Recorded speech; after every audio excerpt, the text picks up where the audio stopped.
s'apprête à faire de grandes choses avec vous aujourd'hui.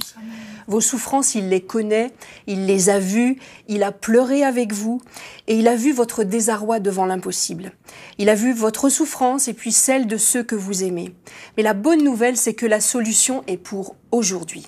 Vous souffrez et vous ne savez plus quoi faire, mais écoutez bien ce qui suit.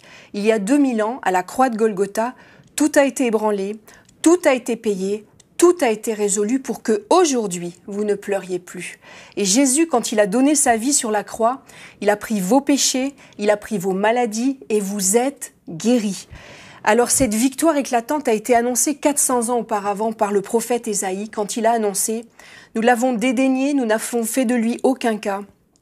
Cependant, ce sont de nos douleurs qu'il s'est chargé. Et nous l'avons considéré comme puni, frappé de Dieu, humilié, mais il était blessé pour nos péchés. Brisé pour nos iniquités. Le châtiment qui nous donne la paix est tombé sur lui et c'est par ses meurtrissures que nous sommes guéris. Quand Dieu nous a créés, sa volonté parfaite était que nous soyons en pleine santé physique, émotionnelle et spirituelle. Et par Adam et Ève, le péché est entré dans la création et la maladie est venue s'installer, la souffrance, les guerres, les trahisons, notre corps, nos émotions, nos familles, notre cadre de vie, tout a été sali et endommagé. Mais Dieu a envoyé son Fils unique chéri, Jésus, mourir sur la croix pour clouer une fois pour toutes ce péché destructeur. Le miracle de la croix, c'est pour nous et vous maintenant. Ce que disent les médecins, les analyses, les scanners, ce ne sont que des constats, pas des solutions. La solution est en Jésus. Ne donnez pas plus de crédit au verdict des médecins qu'à la parole de Dieu.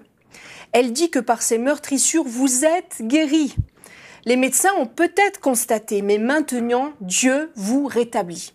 Leur diagnostic, c'est certainement le reflet d'une certaine réalité, mais ce n'est certainement pas un verdict définitif. Le psaume 46, 11 dit « Arrêtez et sachez que je suis Dieu. Maintenant, il va vous falloir aller chercher ce qui vous a été promis.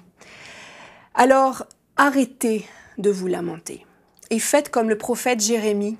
Décidez que vos lamentations s'arrêtent aujourd'hui. » Dans le livre des Lamentations, chapitre 3, verset 19, il dit « Quand je pense à ma misère, à l'absinthe et au poison, quand mon âme s'en souvient, elle est abattue au-dedans de moi.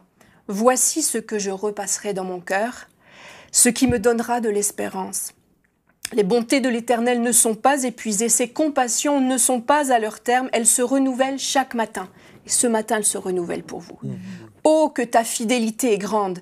L'Éternel est mon partage, c'est pourquoi je décide de m'attendre à lui. La décision est entre vos mains et l'action est entre les mains de Dieu. Alors arrêtez de ressasser votre maladie, mais de votre bouche glorifiez le Dieu de l'impossible. Arrêtez de vous désespérer et clamez haut et fort que Jésus, votre Sauveur, a tout payé. Arrêtez de perdre pied, il a mis vos pieds sur le rocher. Arrêtez de vous environner de porteurs de mauvaises nouvelles, mais environnez-vous plutôt de porteurs de bonnes nouvelles qui vont prier pour vous et croire avec vous de toute leur force que le Dieu que vous servez est le Dieu de l'impossible. Arrêtez de dire « Ah, peut-être, si Dieu le veut ». Dieu veut votre guérison et il a déjà pourvu. Arrêtez d'écouter des messages de défaite, des analyses, des scanners, des visites médicales. Écoutez plutôt les paroles puissantes que Dieu a prononcées. Les versets sur la guérison dans la Bible sont plus de 300. Écoutez le Seigneur vous dire aujourd'hui, je connais les projets que j'ai formés sur toi, des projets de paix et non de malheur, afin de te donner un avenir et une espérance. Tu me prieras et je t'exaucerai. Non, l'histoire n'est pas terminée et le diagnostic n'est pas un verdict. Jésus a tout fait pour que vous soyez en bonne santé, alors venez chercher votre héritage.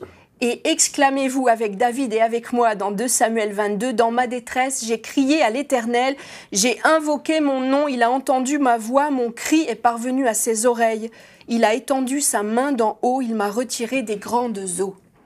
L'Éternel m'a mis au large, il m'a sauvé parce qu'il m'aime. » Oui, Jésus a guéri et il guérira encore et c'est pour vous aujourd'hui.